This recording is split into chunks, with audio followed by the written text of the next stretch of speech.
Ryan, what's up, buddy? How are you? Pretty good. How about yourself? I'm good. I'm good. Thanks for jumping on today. I appreciate it. I know you're busy. I know you got a lot, being juggled right now. So, before we get into the nuts and bolts of what you're doing today, I try to give our listeners a little bit of, background on who our guests are. So, can you fill everybody in on, your level of experience and also what your history is with real estate? Yeah, so I bought my first property in 2021 after kind of starting to learn about real estate investing a couple years prior to that. So I had, like a lot of people, analysis paralysis for a couple years. Didn't really take action for a couple years until 2021. Bought my first house hack in 2021. Bought another house hack, which is a fourplex, in 2022, last year, just a little over a year ago. Then I also acquired another property, which is a condo in Florida. I actually live in Minnesota, but acquired that condo in Florida last winter. And now I'm doing a kind of a house hack on a property I don't own, but we're doing a sublet on the upstairs unit. So that's kind of where I'm at. But been doing it a few years, own 7 units, and then manage 8. Okay, nice. And you're fresh into it, so Yeah. you have a couple years under your belt. But that being said, since you have built up, a decent amount of rentals in the last couple of years, what would you say, as you're building those up, one thing that you didn't know going into it that you wish you kind of knew as you went along? I know there's a thousand things that you could list, but what's one Yeah. that sticks out to you?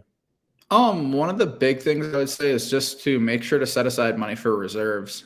That's something a lot of people don't. I mean, they know that. Like, going into it, I knew that I had to set aside money for reserves moving forward. But for example, just in the last 12 months, between my units, I've actually had to replace or repair 5 out of the 6 air conditioning units. Just in the last Mm, 12 months, that's been about 11,000 in expenses right there. I had to replace a central AC unit and a little bit of duct work, which was the majority of that 11,000. Then I have, in my fourplex, I have 4 kind of like, they're not window AC units, they're through the wall, but I have 4 of yeah. those, and I had to replace three of those 4 in the last 12 months. One of them was just last week. I had to replace one. And then in a condo of mine, the motor blower, I can't remember exactly what it was, but something went out in it, as well as the condenser, and I just had to fork out 1,200 for that. So just to when you're starting out, just know that that's a possibility. Fortunately, I've had a high paying job the last few years, so I've been able to float that, those big expenses up front. I've had a few others as well. But that's just a big thing. Know that you're taking on that risk. It's not something I was fully aware of until those big expenses start piling on. Yeah. Yeah, yeah, yeah. When it rains, it pours, dude. Yes. It's you're like, it's so weird because you won't get, depending on if you're managing your own units or, whatever it may be, or you have property managers in place, I feel like you never get a phone call. Like, it'll go a month and all of a sudden you get like 5 phone calls for 5 different properties in the same week. And you're like, Yep. how did this work out? And they're completely different. It's not like, each roof went out. It's like, yeah, this roof went, it's leaking. This AC unit went out, all the other stuff that you can think about. And it happens all at the same time. Yep, it's very much so that way. So, those AC units I was talking about were all in the last 12, 13 months. Had a few other issues at the condo I bought when I purchased it. So the water heater was over, I think it's 10 years old. The HOA requires it to be replaced because it's a higher risk of leaking after it gets to a certain age. And with other units below me, they to mitigate that risk, require you to replace it every 10 years. That was another small expense that came in. I just had an over-the-range microwave that needed to get replaced. These are all within just a matter of a couple months. As well as last winter, I had a bats get into the attic of one of my properties as well. So that was another expense just within the last few months. So like you said, when it rains, it really does pour. You can go months without hearing anything without having any issues. And then you get one issue and it turns into a snowball. Yeah, for sure. Does that HOA come by and check the water heaters? Is that how they know that it's 10 years old? No, it was when I purchased it. So when I purchased it, Oh, they found that out through the process of me buying it and then flagged it, and then I had to replace that. And then the AC went out in it a couple months after that and had to make a repair to the AC. I've had a few other small expenses there, but yeah, through the process of purchasing it, I had to get that replaced. So that was not expected, but it is what it is. Yeah, most of the HOAs here in California, they don't have stuff like that, but there is one particular one that's 55 plus community that's just south of where my office is. Yep. And they'll do an inspection throughout the sale from the HOA, and they'll check to see if like there's certain things. They have like a list of stuff that they check, and one of them's the water heater. So we had like a water heater replaced in one of the units for a client, and it was like $2,500. It was crazy expensive. Yep. Yeah. I definitely believe that. There's this is my first property in an HOA, and usually where there's pain, there's opportunity. So I don't want to ever rule out buying in an HOA again. But everything that I've encountered dealing with the HOA has been a struggle. I definitely want to avoid them if possible moving forward, but usually where there are problems is where there's money, because a lot of investors do avoid them for the same reason. I don't like dealing with it right now. I actually, for example, just had I just placed a tenant in that unit on June 1st, and part of the HOA guidelines, they require a 20-day notice before a tenant moves in. They run a background check. You have to submit an application for that tenant. I'd submitted it like 23 or 24 days before. I exceeded that requirement. I had not heard from them. I had reached out to them 4 times trying to get this thing pushed through. I just kept getting the runaround. The people you talk to are just, they just don't seem to know what they're doing at all. Yeah. I couldn't get any answers. I finally just moved the tenant in. It's been 28 days and I still haven't heard anything. I feel confident about it, though. I'm not too worried because I had run my own background check, and really what they're checking for is that the tenants have no felonies. That's really what I know they're looking for. So I'd already pre-qualified that same issue. So I was willing to move forward with that. But it's been 8 days past what they require, and I've reached out to them probably about a half dozen times now in total. And at a certain point, I'm like, I can only deal with them as much as I can before I have to take action. So, yeah. Got it. Yeah. I mean, I think, everybody listening to this and everybody that's experienced just living in a condo or an HOA, they can be very particular on certain things. I mean, it's a double-edged sword because they're doing it for, to keep the community nice and everything else. But at the same time, it seems like a hassle at certain, aspects when you look at it as an overview, because if you're an owner like yourself, and you take pride in what you own, granted, there's a lot of people that don't, but if you take pride in what you own, then you're going to be completely fine. Granted, times that those people aren't taking pride, the HOA will, go after them, which is a good thing because sometimes people can get out of hand on their properties, single families and condos. Yep. Yeah. Like you kind of alluded to, there is a time and place for them. I understand there are benefits to them. I've just had one really bad experience. I'm trying not to let that cloud my judgment too much moving forward, but it's hard when you're in the moment and your emotions are running high because you just can't get anything done. But there definitely are pros and cons to them. Yeah, for sure. Definitely pros and cons. So, all right. So as you were buying these, how were you doing conventional loans on these purchases? How was it looking for the purchase side? Yep. So my first property is a house in Minnesota. It has a mother-in-law unit with a separate entrance. It basically had been rented out for 10 years prior to me buying it. It had been already rented out basically as a non-conforming duplex. But it has a mother-in-law unit with a separate entrance downstairs. I acquired that with a 5% down conventional loan. So I was able to save my FHA since it's technically a single family. Lived in the downstairs unit for a little over a year. Had the rent cover the overwhelming majority of my mortgage payment there. My mortgage payment's like $1,775 there with PMI and insurance and taxes. And the rent is $1,300 a month per unit. So I lived in that for a year. Then I moved out of that, rented that property out fully. Bought a fourplex about an hour from where I'm from. It was something where in an area I really wasn't intending to buy. It's actually turned out to be my best purchase. But in an area I would have ruled out, but the numbers were just too good for me to turn down. So I moved an hour away. was willing to make that sacrifice for a year. It's a fourplex I bought for $395,000 with an FHA loan. PITI and PMI is $2,700 a month. I can get into the numbers a little more on that later if you want, but lived in that for a little over a year and just moved out of that actually about a month ago. And then I bought a condo in Florida while I was living there that I rent out as a medium-term rental. And right now I'm rental arbitraging a house that I'm living in. I have a tenant moving in actually on Sunday, and living in part of the house. So yeah. Nice, man. That's awesome. Yeah. I think, the FHA low down payment is how a lot of people get in. And then they just, either reinvest that money after they fix it up, and cashing out and then moving it, or, they'll end up partnering with someone. So you really got to, those first couple of years, I believe you really got to get pretty creative on what you're going to do for the next move, right? Yep. Yeah.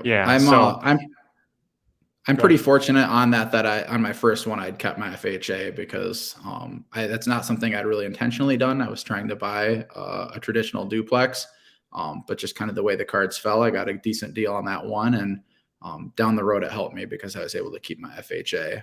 And yeah, it wouldn't have been a good time to refinance when I bought mine last year either. To refinance out of my first one, had that been an FHA. Yeah, that's why you see so many people just holding on to their, whatever property they have. They refinanced or purchased in, the end of 20 and all of 21, just because the rates are so good. Yep. I'm sure you see that a lot in the market right now. It's difficult to get anyone to sell just because so many people are locked in with those great interest rates in the last couple of years. Yeah, they're just sitting on the sidelines wondering if, the right move is, usually for us, it's either out of state or there's some type of life event that's happening, that they're moving. So everybody else is really hunkering down, staying in place. And the equity bump that we've had over the past couple of years has really helped bolster, sellers to the position that they're like, yeah, I mean, unless I get, 15%, 20% more, 10% more than what the market's showing, I'm going to stay put because it doesn't make sense for me to move. Yes, definitely. So yeah, with that fourplex, I can run through the numbers a little bit if you want. I'm actually in the process of converting some of that property into medium-term rentals, and it's been a complete game changer for me. Yeah, dude. Yeah, let's do it. So with that property, I bought that at $395,000. Down payment with closing costs was about $25,000. I've put about $40K into it. So I'm all in about $65,000. And originally I was going to just rent this out as long-term rentals. My fiance actually has a little bit of experience, before we'd even met with short-term rentals. And the medium-term rental space, as you know, has become a lot more common in the last 6 to 12 months. She'd come across it in a Bigger Pockets episode and told me basically, hey, let's try this on one of the units in the fourplex. I was pretty reluctant to do it because I did not think the market was going to be there for it. This property is it's outside of St. Cloud, Minnesota. It's a town of probably 70,000 people, but there's one hospital there that has like 450 beds. And it's about 15 minutes from the hospital. I'm kind of in a rural area there. We tried one unit and we're getting like 3 to 4 inquiries a week on it. So we quickly found out the demand was there. I actually just rented out a second unit, a unit that I moved out as a medium-term rental. And next month I'll be renting out a third as a medium-term unit. And instead of getting market rate rent for long-term rentals, $1,100 a month, I'm getting $1,800 a month right now. I'm actually increasing it to $1,900.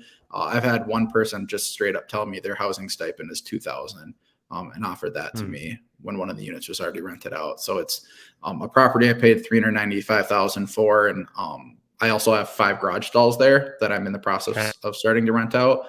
Between all that, the process is that the property is going to be bringing in pretty soon anywhere from $7,000 to $8,000 on a $400,000 property. Now, with it being a medium-term rental, there are additional expenses. I'm paying for the utilities now, so that's it's not quite what people think of as a 2% deal. There's some additional expenses, but it does cash flow about 4 times as well as it would as a long-term rental. I get about $500 a unit in pure cash flow as a medium-term unit. And then you have furnished, and you actually furnish the place Yep. too, right?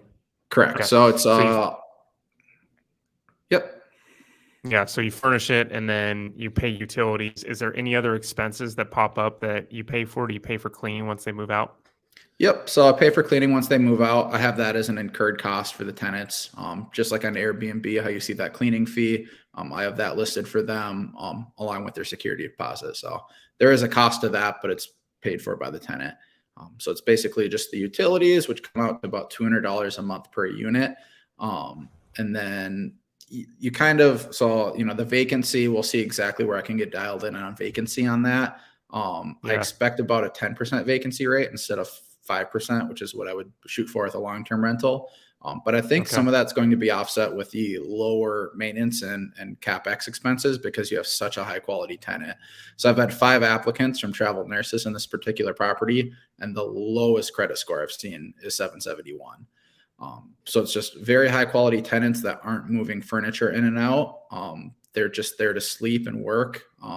So they're just not putting much wear and tear on your property. So I anticipate still being able to only have to put away about 15% of total rent for overall reserves, Yeah, that's considering the not bad at quality of all. tenant. Yep.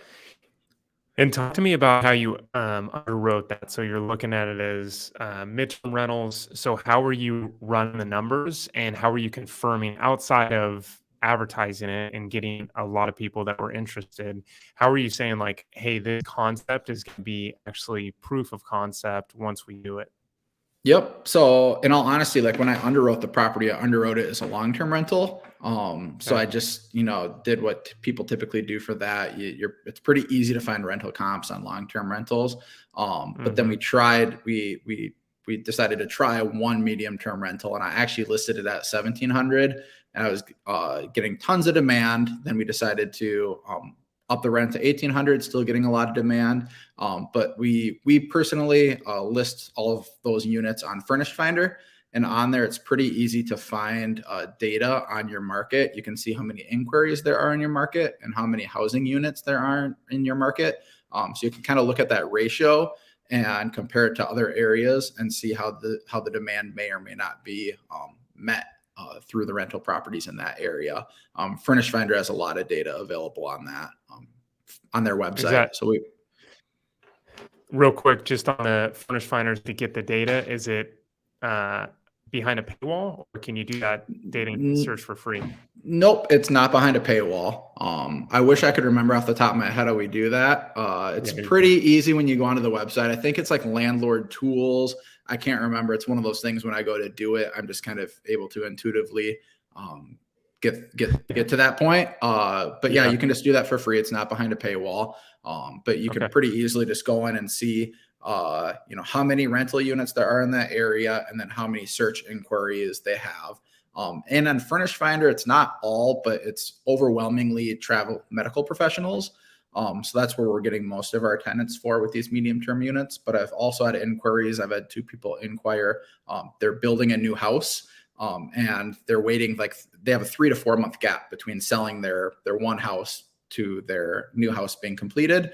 So Hmm. I've done a little bit of networking with realtors, letting them know that we have these 2-bedroom apartments that may be a better fit for those people than going into a long-term hotel or an extended stay hotel, Hmm. as well as insurance relocation claims. People work on I that. was going to ask People about do a that. lot of that in like California with wildfires.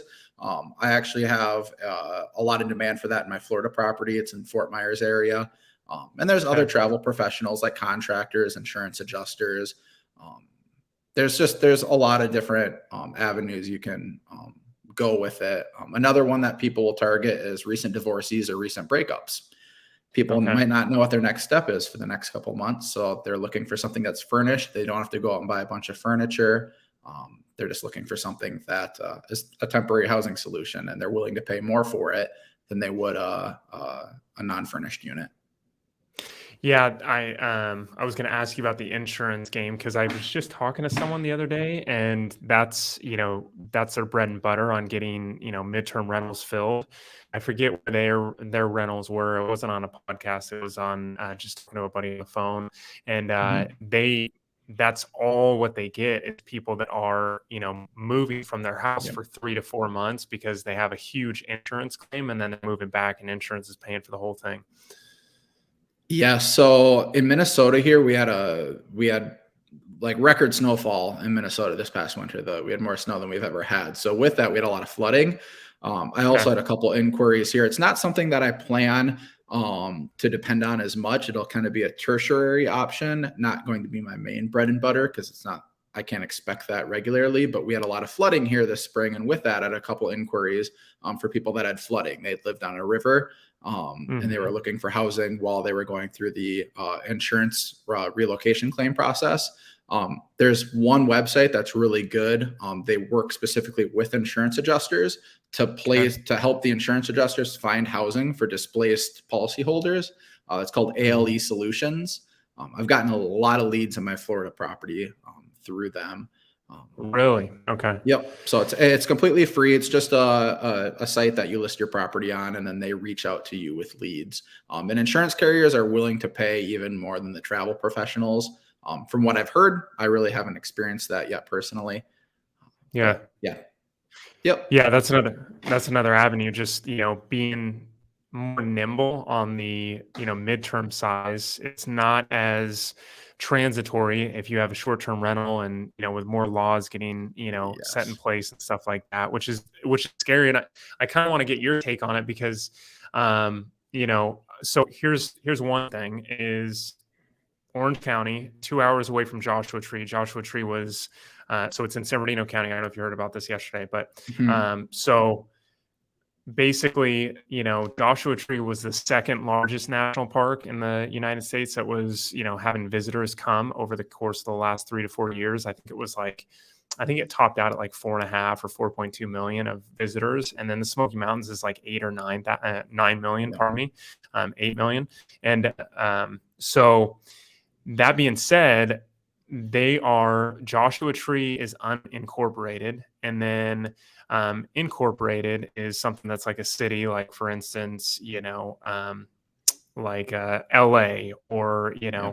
a big city like Newport Beach. They're incorporated. So San Bernardino County, which covers that area, came out and said, anybody that has a short-term rental that's in an unincorporated area is going to be basically turned to a midterm rental Hmm. instead of a short-term rental, just out of the drop of a hat.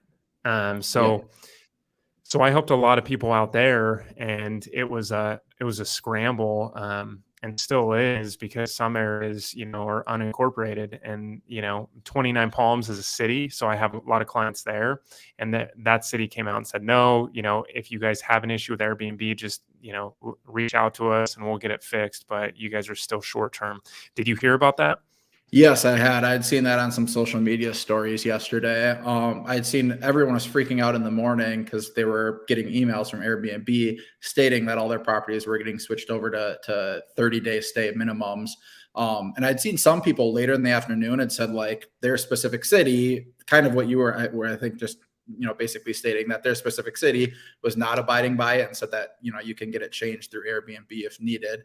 But I had Yeah. heard about that, and that's something that is part of the reason why I would stay away personally from short-term rentals in some markets because of that, because you really never know what the government regulation is going to what it's going to do. It's one of those higher risk, higher reward investments. As you go from long-term to short-term, obviously it's just going to be a higher risk, higher reward. And that's something that I haven't been willing to do yet. But like the medium term rentals where I'm renting out in Stearns County in Minnesota, if I were to rent those Mhm. units out as short term rentals, I'd have to pay like $2,000 to $3,000 in application fees. It requires additional inspections. It just looked like a lot of red tape. And because of that, it's something where right off the bat, I'm like, I would never rent these units out as short term rentals. I'm going to right off the bat do medium term. But yeah, in certain Yeah. areas, that's definitely going to be scary, like Joshua Tree. However that pans out, I'm not sure, but I don't know what kind of demand there's going to be for medium term units in areas that are completely vacation driven. Um, Yeah, for sure. And that's always, the outlier. We don't know, infrastructure wise and Yeah. everything else, all that stuff dictates what your rents are going to be. There's a guy that used to be, he moved to Florida. He was, I don't know, maybe 70 when he moved, and he was a Riverside County guy, which is, borders Orange County. And he always did fix and flip and hard money stuff. His name was Bruce Norris. And, he talked about buying a place, a fourplex, and I forget where it was. It was like, somewhere in Utah in like the middle of nowhere, but he's like, oh, the rents are great, everything, is good. And he was like, that's like the first and last time I'll ever buy, anything in an area that I don't know and doesn't have any infrastructure, because as soon as like he started trying to rent it out, it snowed, and like no one wanted to walk, because I don't know how far it was away from like, a school, but Yeah. this, that distance really deterred people from renting it out. So it got to the point where like he had to basically sell it at like, a, you know 30% loss, because he's like, yeah, I'm not even getting any type of rent or anything like that. And he was like, yeah, that's the first time and last time I'll ever do that, so I need to be more methodical. But same thing Yep. with this stuff. Like, doesn't matter if it's short term, long term, or midterm, you got to make sure you're counting the pennies, and you're also looking at the data that shows for that city, right? Yep, for sure. And you always just have to be conservative moving forward with how you look at how you project the numbers. For example, with my fourplex in Minnesota, everything I've seen indicates that the travel nurses are just traveling for money. It's not really for to spend time in a certain location as much. It's more so for money. But one concern I've had a little bit that I haven't come across yet, but as winter approaches, I don't know if the demand's going to stay there for the travel nurses here in Minnesota, because it's not a desirable place to spend winter. Yeah. But every indication I've seen tells me that Minnesota pays very well. And and not just travel nurses, but I had another tenant that wasn't a travel nurse in one of my medium term units. Just told me, he's like, you will always have demand here in our specific industry. He was at a nearby power plant, and he's like, just because they pay so well here in Minnesota compared to a lot of other states. Um, Yeah. yeah. Yeah. And talking, with you, Ryan, like about ALE solutions, that's another way of just being a little bit creative to make sure that, you underwrote it as a long term. And this goes to people that are listening, but you always underwrite it at the worst case scenario. And then anything that you get above and beyond that is just gravy. And that's what you got to look at, because you can't look at it as, let's talk about the short term rentals for a second. Like, in 21, it was probably the wet and best that, any short-term rental is going to get, depending on if it's like in like a crazy place like Malibu, California, or something like that. They're probably always going to have a really good rental threshold. But all these other areas, you don't know. You don't know if you're going to get 15,000 a month, or you may get 7,000 a month. But you need to underwrite it at the lowest and see Yes. if those numbers work, and then move up from there, right? Correct. Completely agree with that. Because otherwise, that's where you end up finding yourself with your pants down. Is if regulations come in and the numbers only work as a short term rental, you might be in a pretty sticky situation if you're not able to rent it out as a long term rental, and have it make the numbers that you need it to make to at least be break even cash flow. Or you can't have it hemorrhage too much money to where you can't support it. So completely agree Yeah. with that. You need to run the numbers as in the worst case scenario. Yeah, so we bought rental back in 21, and we're building an 80, so in a basically a granny flat, mother-in-law's Okay. quarters on it. And Yeah. so we're already cash flowing like 750 a month, but then Okay. we're building it with cash. So once we build that, it's I just ran the numbers today, it's just on how much it was going to run for build. It was 186, and it's going to be a 2 bed, 1 bath, and we'll get 2450 for that. So it's almost one and a Yeah. half on it. Yeah. So, and then added to that, so I have 2450 plus that 750, so a little bit above 3,000, a month, which is Yep. really good on, on a property that's, our mortgage is only 2,000 a month. So, That's awesome. you know, you can keep that, going, but we ran it as like, hey, it's only going to stay as a single family, right? And that's what we're going to stay it as. But, and then if you work off, I don't know how much you've done with cost segregation, but if you work off those and you say, okay, well, the cost segregation on and bonus depreciation on these properties are X amount, you can depreciate these properties still. If you put it into play last year by 100%, the year before 100%, this year 80%, and you can say, okay, well, I'm going to utilize this. And now not only are you getting, let's just say that, for instance, we're getting $3,000 a month with expenses and stuff like that. Well, now I'm getting $10,000 back on my, taxes because I bonus depreciated the property and, did a cost segregation. Yes. Yeah. No, cost segregation isn't something I've never done a cost seg study yet. But I do know that, you're able to carry those losses forward. And that's something where you can have significant tax savings. That's something I've just done straight line depreciation to this point. But it's something that I definitely need to look into. Yeah, I would look in for you because you've been active the last 2 years on doing it, and you can amend the Mhm. taxes for, 21 if you put it into Oh, play 21. So like okay. you can say on 21, you're like, yeah, I put 3 into play, and one was a short term or one was a midterm, whatever it was, and then 2 were long terms. You do Yep. all 3 of them and then amend those taxes, get a check back, and then you can keep that check for deploying somewhere else or keep it for reserves. And then you can do 22s, and that's both those are 100%. And then it goes 80, then next year 60, 40, Okay. 20, and then it's gone. But you can apply that, and then you're going to basically, like on one of our properties, it was like, bonus depreciation of $90,000. Wow. And I got another client, or he's actually not a client, but he's a commercial guy in Southern California, and he has only 4 properties, and he's waiting on like an $80,000 check from the IRS from when he amended his taxes for 21. So I don't know if he's got it yet. That was like a month ago. He was waiting on it, but then he's going to use that to go buy some other real estate. And Okay. those are all long-term rentals. Cause I asked him, I'm like, because a lot of people are like short-term, Yep. that's what we're going to do it on. But it's a long-term, all of those are long-term that he did. And he's still waiting on an $80,000 check. So that's super That's huge for you to utilize. That's great to know. I was not aware of that. Thank you. I did not know that you could go back and amend that, Yeah. Yes. retroactively. So that's awesome to know. Yeah, so like that one was placed in 21. So we're actually looking to do so we're looking either if 21 was better or if we just apply it to 22. My tax guy is looking at that right now for one of the Mhm. properties, the one that I mentioned. And if it's better than amending the taxes, we'll just go with 22 and see how it goes. But he's running both scenarios to see what's going to fit us best. And then usually cost segregations, depending on who you go with, some are more aggressive, but then some Mhm. are less aggressive and they're a little bit less priced. But usually they're on a property like one of my properties that's sticking out in my mind was I think I paid like 4,000, a little bit less, like 3,700 to do it.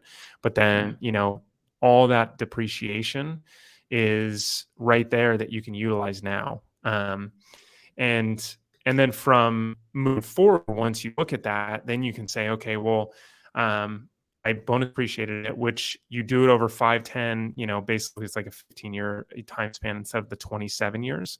Yep. And some people are like, well, at that point, you don't have any depreciation after the 5 years, let's say, or 7 years. Well, either people keep it because they still want the cash flow and it's good cash flow, or you can sell the property, 1031 exchange it, because if you Mhm. sell it and don't 1031 exchange it, then you'll have recapture, which you're going to Yep. pay significant amount for. But if you 1031 it, you're going to miss that. And then you're just going to move that property, sell it to somebody else and then move that money somewhere else. That's awesome. That's because I knew that they'd recapture that depreciation, but I didn't know that doing a 1031 allowed you to avoid that. Yeah. So you'd be able to just 1031 it and then you would avoid it. Obviously, if you ever sell the property or whatever, there's going to be, recapture on all that stuff. But just keep 1031ing it and keep doing that. And you'll go from, a single family that has a, mother-in-law's quarters to, a 15 unit eventually, Mhm. depending on, how far you want to go and how long you want to keep doing that 1031. Yeah. That's So awesome. yeah, so I look into that too, especially with, where you're at. I definitely will. Definitely will. Another thing, kind of touching base on the, talking about running the numbers, worst case scenario. A lot of times I've been tempted to, that's kind of, I have procedures that I always abide by when with my properties for, various aspects of it. And one of those procedures is to always run the number in the worst way possible. One thing that I really think that people need to be aware of is to stick to your procedures because they're there for a reason. It's always going to be tempting to not. If you see a property that's going to cash flow excellent, really well as a short-term rental, but might not be even cash flow even as a long-term rental, you might still be tempted to do that because that possible reward is there. I've come across a couple situations this year where I have and I haven't abided by my procedures. And I've really lucked out one time in particular that I'd like to touch base on. Yeah. So I had a tenant that in an upstairs unit in the fourplex. I was living in the unit below her. She had complained that her plumbing was not her bathtub drain wasn't draining very fast. It was draining pretty slowly. Yeah. And I had just bought the property. So it was one of those things where I actually looked. I just use a pretty thorough lease from Bigger Pockets. And I looked at it and I'm like, it's actually the tenant's responsibility, but I just bought the place. So I'm going to give her the benefit of the doubt. I will take care of it for her. Initially, I was tempted to just go up there and snake it myself. That's something that's pretty easy to do.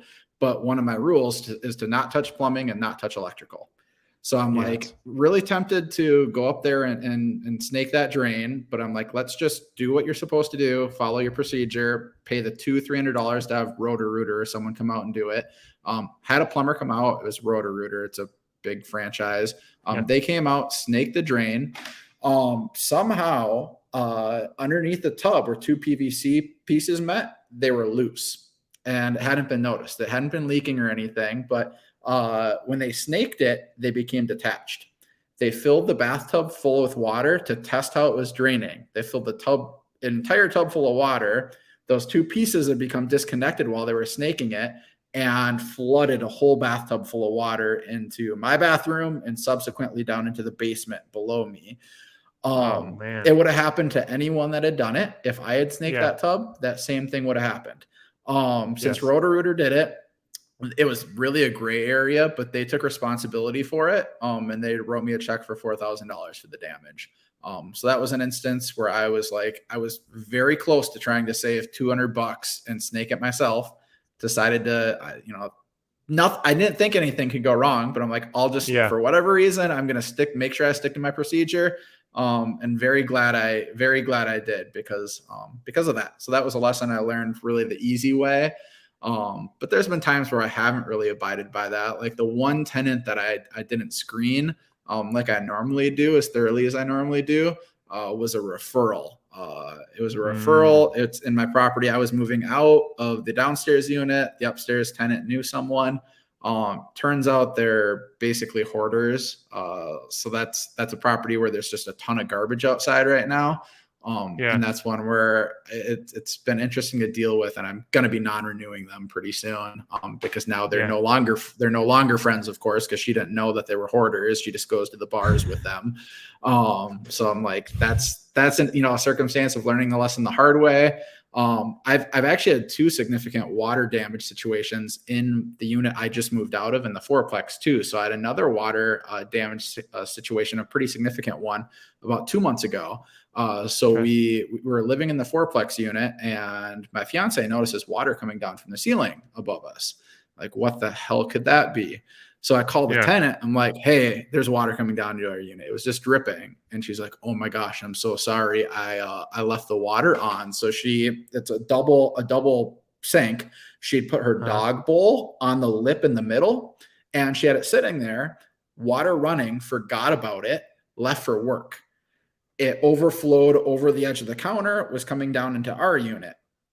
So luckily we were home. If we had not been home, this could have been 10 hours of flooding. It could have been 50,000. I don't know. It could have been $100,000 worth of damage.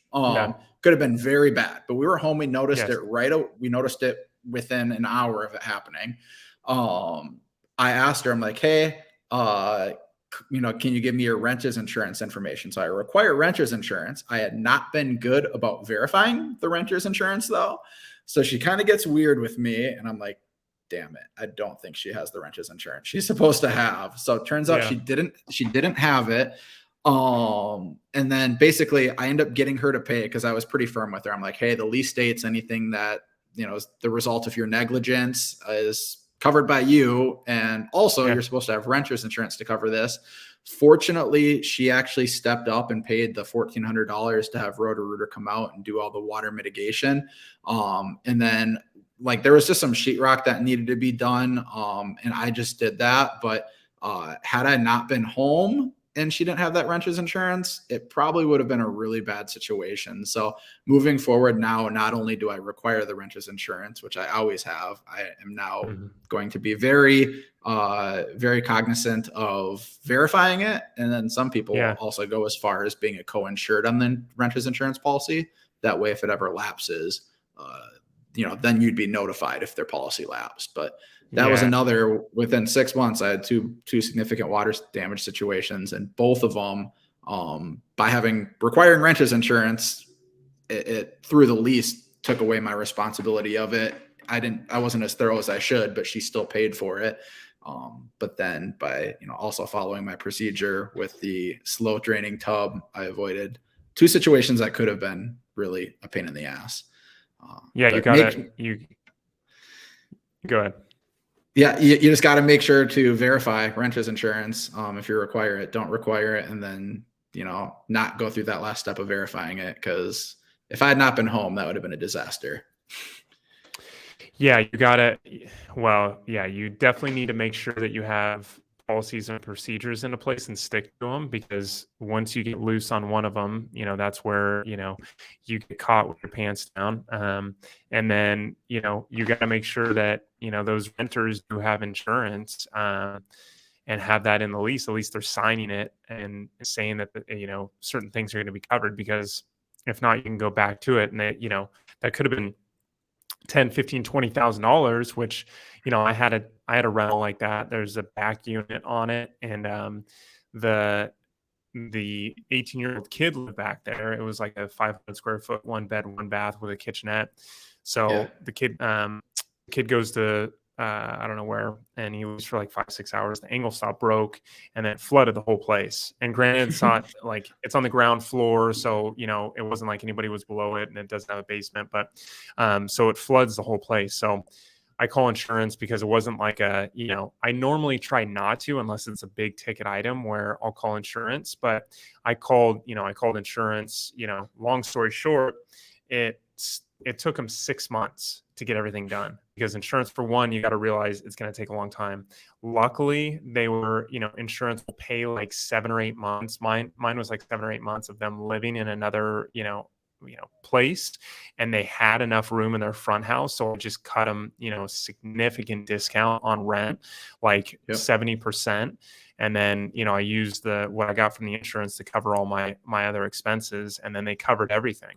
So that's the type of stuff, you got to be cognizant about when you go into a rental situation where you're getting all those scenarios that happen to you. And like we talked about, when it rains, it pours. That probably happened. And then you had another phone call from a tenant. Those types of things happen on regularly, So you got to make sure you're covering your whole, everything, especially, when it's the big ticket items.